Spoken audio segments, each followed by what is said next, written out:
Here's something to ponder as you get ready to head into the office today. North Dakota tops the list of states with the hardest working people. A new study from WalletHub compared attributes ranging from average workweek hours to the number of workers with multiple jobs. Alaska is second and South Dakota is third.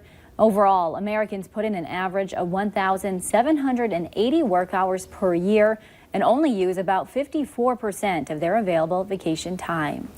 Hi again and good morning, everyone. Thanks for waking up with the Valley today. We're just getting started with our nonstop news and weather to the top of the hour to help you plan your day. A Minnesota man is accused of negligently putting his infant son to sleep next to him, which police say ultimately caused the child's death. 36-year-old Gabriel Farnsworth told police last October that he placed the 8-week-old in bed with him at 4 a.m. and when he woke up 2 hours later, the baby was not breathing. Police say Farnsworth seemed distraught, but also appeared intoxicated and later passed out in a squad car. His blood alcohol concentration was 0.32 about 3 hours after the 911 call. The medical examiner was unable to determine a cause of death for the baby, but says unsafe sleep was a contributing factor and a number of findings were consistent with positional asphyxia.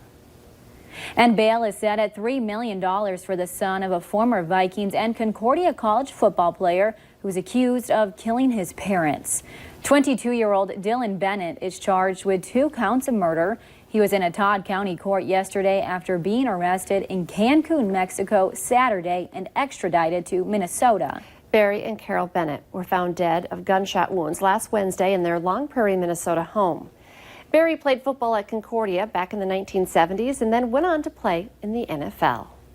It's now 9 minutes before 7. Let's get a check of our Wednesday forecast with Lisa Green. Good morning. Starting off our day today with this gorgeous view right now, a beautiful sunrise in Fargo and conditions that are going to be quite nice throughout the day today. If, of course, you want that sun to return, and I think most of us do. Yesterday was so gloomy and it was just rough to be outside in the afternoon and evening hours. So improving things here today. We've got temperatures that are a little cool this morning. You might want that jacket. 48 in Fergus Falls. It's 49 in Devil's Lake, 50 currently in Fargo, and 51 in Grand Forks.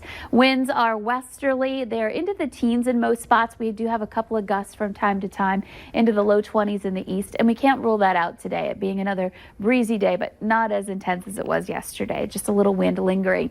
Visibility looks good throughout the valley, and your radar and satellite map looking pretty good too. We're just watching those clouds in the east-northeast depart as this whole system overall continues to move its way east of the region. So we'll eventually get some sunshine where you happen to be in eastern parts of our viewing area. So here's a look at our 7-day planner. We've got some low 70s ahead of us here for Fargo, at least over the next few days. Not everybody will get to 70 necessarily, but we'll be close to it. And we've got a lot of sunshine ahead too. Tonight, there might be a few clouds that drop into the northern valley, into the overnight hours. And we can't rule out a couple of passing systems north of us that could bring some clouds, maybe even some sprinkles too, especially the Lake of the Woods area over the next couple of days, but overall some sun. And then heading into the holiday weekend in Fargo, we're looking at mid 70s to some upper 70s perhaps by the time we get to Labor Day. So looking really good for us if you're staying here in the Fargo-Moorhead area for your Labor Day weekend. If you've got big plans to head south down toward Minneapolis for the big Bison game on Saturday, here's a look at our planner. In the morning hours, we'll be warming things up into the 60s, heading out there if you're going to be tailgating. And then into the start of game day or game time, we're going to look at temperatures into the low 70s, partly cloudy skies coming up for your forecast. And now a look at traffic. Here's Devin Fry with the Valley Today's traffic on the move. Thank you, Lisa, and good morning, Red River Valley. Now, we're checking out an area that has been consistently busy. We're going towards University Drive. We just left I-94. Now, as you can see, there is quite the backup heading towards the bridge. We're going downtown. Now, around 8 o'clock is where it starts to get really busy. However, now it's already starting to build up. I just got into the back of it, thankfully. I didn't have to go into the middle of it. Now, look up there by that stoplight. You can see just consistent levels of traffic. Now, that's been the same everywhere I've been this morning. It's just kind of consistent. I wouldn't say it's bumper to bumper. I wouldn't say it's too competitive, but it's very consistently busy. So give yourself some time to get in the lanes. Give yourself a few extra minutes for your morning commute because it's going to be a busy drive. All right, thank you so much for joining me this hour for your Traffic on the Move. Join me in the next hour in the Fargo CW, but for now, I'm Devin Fry. Most drivers around the FM area have spent the summer dodging road construction zones, and police say you need to stay vigilant because there's still lots of work ahead before the snow starts to come down. Moorhead police posted these pictures. One of the reasons for the heads up, take a look. A driver ran right through a construction work zone near Casey's gas station. NDSU is starting out the new school year with about 600 fewer students than a year ago. It's one of many colleges across the country that are reporting drops in enrollment over the last several years. NDSU had its top enrollment with nearly 15,000 students in 2014, but this fall only 13,135 students will attend.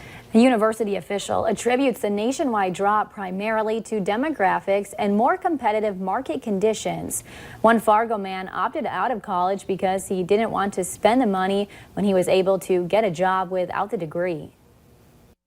It just seemed like too much money to put myself into. You throw in how much and you pay how much of your life just to pay it back, and next thing you know, it just doesn't add up in the end. I'd rather go out working 9 to 5 and work my way up the ladder than go to school for it. The National Student Clearinghouse Research Center reports that nationwide post-secondary enrollments dropped 1.7% from the previous spring. The Fargo Teachers Union is calling for both sides to return to the bargaining table after school board negotiators announced an impasse in teacher contract talks. David Marquardt says there are key points to talk about, like salary and teacher safety. A board spokesperson says safety has already been addressed. Meanwhile, Moorhead teachers are also still negotiating a new contract, but West Fargo approved theirs earlier this month. Fargo police are confirming an investigation after human remains were found last week in South Fargo. They're not releasing a lot of information right now, but do say the remains were found by the river. Detectives are working to make a positive ID. Police are asking for your help finding a man who they say failed to register as a sex offender in Grand Forks as required by law. He's Charles Lambert III.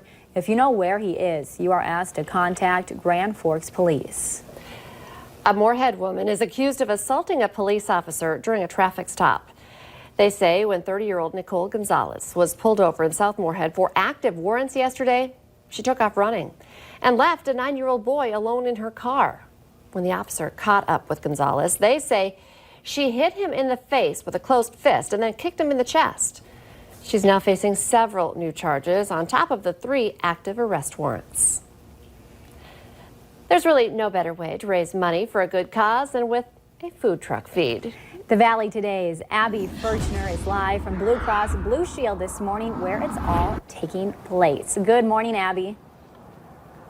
Good morning, Melanie and Lisa. What a beautiful morning and even more beautiful afternoon for this Eat United food truck feed. It's beginning at 11:30. This place is about to be packed with people, but I'm here with Christy Huber with United Way, and it is the last one, the final one of the summer, which is sad, but where are these funds going? I know a portion is going back to United Way, but can you tell us about some of those programs that this might be going to? Absolutely. So we're so grateful to Blue Cross Blue Shield of North Dakota for doing these events. It is truly the power of community realized when we have creativity come together to raise money for our community. And one of those examples is actually for our kickoff this year on September 18th at the Avalon, we're going to be talking about Jamie and Jamie's story. And she was actually a young woman who was homeless with 4 children, but she was able to get access to skills training and now has a great job as a CNA, has stable housing. And we're just so grateful for the support of the community coming together to change lives like Jamie's and her family.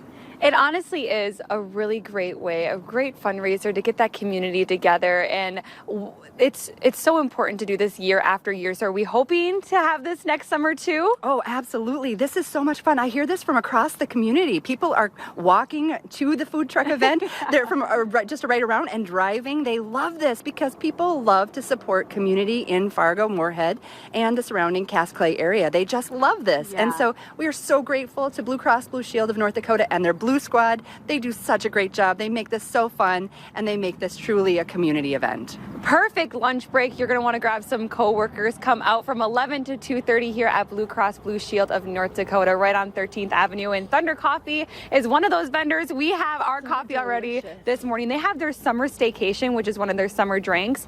If you could combine coffee and lemonade, I don't really know how to explain it. It's like a coffee lemonade. That's what it tastes like. It's so good. So you'll want to stop and get that. Love it. Great Fueling the day. combination. Yes. Abby Furchner reporting live. Thank you. Let's get the answer now to our question of the morning on Facebook. Today's question, 34% of people are grossed out when they get into someone's car and see this. The answer, gym clothes. Uh-oh. yeah. I always have them. But I guess if you can open the door and smell the stinky gym clothes. I'm not going to lie, there's been times I've had it all over my back seat, but I might change that now. All right, it'll be nicer to work out outside today. Yeah, and you can crack open the windows and Yeah, let the that's air out a right. little bit too. It's not so cold. We'll see temperatures on the rise into the low 70s. We've got that beautiful sunrise right now, and the sun will be with us throughout the day today too.